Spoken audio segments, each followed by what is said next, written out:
So the first thing I notice is that it is squished a little. It is squished a little, but I'm hoping nothing is wrong with it. There's probably another box inside this box, but just so you guys know, I wanted to sort of document the whole thing so you guys are aware what you're ordering as well. And that's how it came to me. Let's go ahead and unbox this.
This was my first time importing a guitar from another country to America. And if this is your guys' first time, I kind of want to give you a little rundown of what that was like. So first off, I just want to say purchasing this instrument from the website was a very smooth process. It was very easy. The delivery cost was upfront. So just so you guys have a little bit of it. So I'm kind of going somewhere a little bit bad with this, but not really too much. Just so much. It ended up being basically, long story short, it ended up being a lot more expensive than I was expecting it to be. So this guitar is supposed to be a budget guitar. It was marked on Gear for Music's website for $286. That's American. So I believe in the UK it's like 250 pounds or something like that. I probably have that incorrect, but it's somewhere around that price point. And to deliver this from the UK to America in Kansas cost the extra shipping fee was around 100 and actually let me just look up the exact shipping cost. All right, so to ship this from the UK to America, it was $102.75. So the total on Gear for Music's website ended up being $386.25. So that was the total for the guitar to ship it from the UK to America. So getting it from the UK to America was actually pretty easy as well and pretty fast.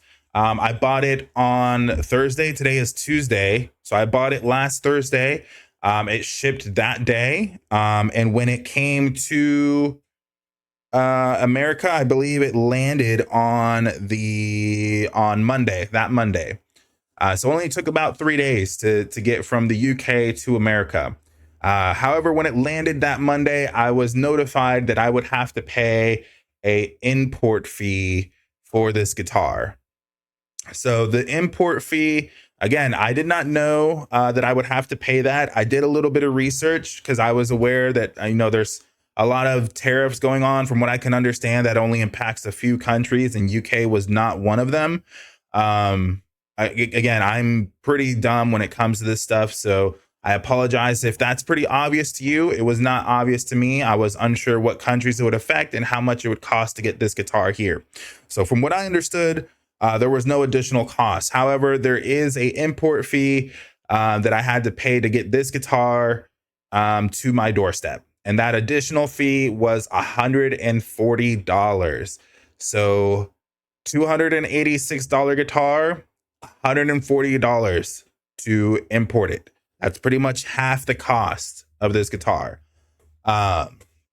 So what was supposed to be $280, $380 ended up being $526.36.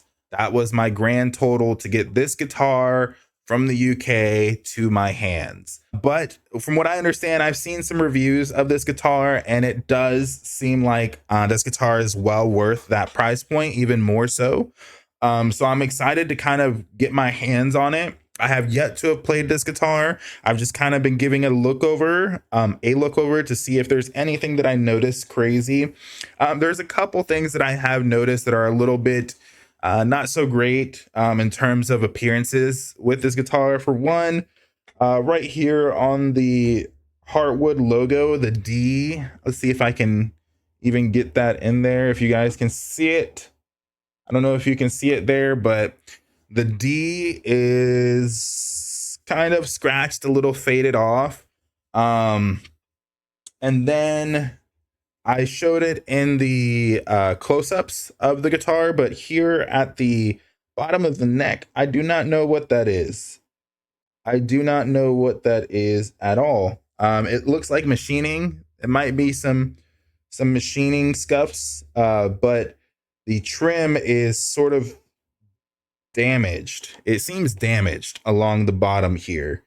But it's not the biggest deal to me. I'm not going to notice that. I'm not going to care. My plan for this guitar is to relic it. I would like to eventually kind of give it my own relic. I've wanted to relic a guitar for a while, and this guitar just kind of seems like the perfect guitar to relic. So I plan to do that. But let's go ahead and just kind of go over this guitar now. So this guitar is, again, the Hartwood Charger. It's a pretty cool guitar. The body is made of alder. It's an offset shape, so it kind of has like a Jazzmaster kind of shape, but it's a little bit different. Also has these really cool pick guards. That's kind of what caught my eye, is the unique pick guards. And it's on the headstock as well, which is pretty cool. I believe that's a truss rod cover. So it's a gloss finish, except for the neck. Neck has a satin finish. 25.5 scale length. It came shipped with 10 to 46 strings, which is a little bit weird for me. I'm a baritone guy, so if you guys don't know, all of my other guitars are extended range or 7 strings, so they all have some thick boys on them. All of them are pretty much set up to be in like E, double drop E, double drop A, stuff like that, like low tunings, really low thal tuning, stuff like that. And I wanted to get a guitar that I could play in a somewhat reasonable tuning. I'm going to put this in drop C. So that shows you how far metal has come when drop C has become a reasonable tuning. But yeah, I do want to put this in a somewhat reasonable tuning of drop C so that I can kind of play some things. I intend to do some covers with this. I want to do some periphery covers. I've always wanted to learn periphery 2. So I kind of want to try and learn periphery 2 from start to finish as much as I can on this guitar. From what I understand, most of that album is drop C. So that's what this guitar is going to live in. But I believe it came shipped in standard. I have yet to have played this guitar at all. I just want to kind of finish going over it. So it has that vintage look, but it has 24 frets, which is really cool. Most guitars that look like this have 22 frets. So the fact that this has those extra frets is really what kind of sold it for me. I love 24 frets. When I write music, most of it includes the 24th fret or has a little bit of play in the 24th fret. So this is really good. It has a, I believe, bone nut. Yep, bone nut. Medium jumbo frets. Again, 24 white pearl, pearloid inlays. So not mother of pearl, but pearloid, which I believe is like a fake mother of pearl. Chrome hardware, all chrome hardware. It does have locking tuners. Does have locking tuners. I don't know if you can see that. There you go. Has locking tuners. Trying not to hit the microphone. It does have locking tuners. Tune-o-matic bridge. Humbuckers. These are 2 humbuckers. It is not active, so you can see the body is fully solid, which I expect this guitar to have some good sustain since it's just a full chunk of wood. Everything's on the front. I'm assuming all the electronics live under this pick guard. But yeah, that's pretty much it for this. Three-way switch, feels pretty good. Volume, tone knob. We don't need tone around here.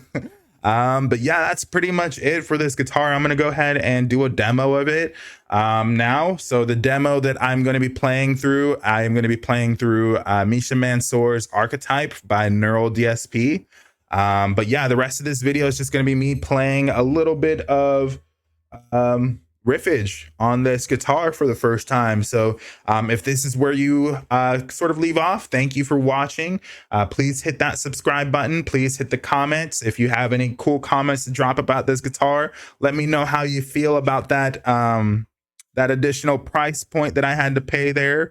Would you pay the extra almost $200, almost $300 for this guitar? Would you? So far, I'm thinking I'm happy with my purchase.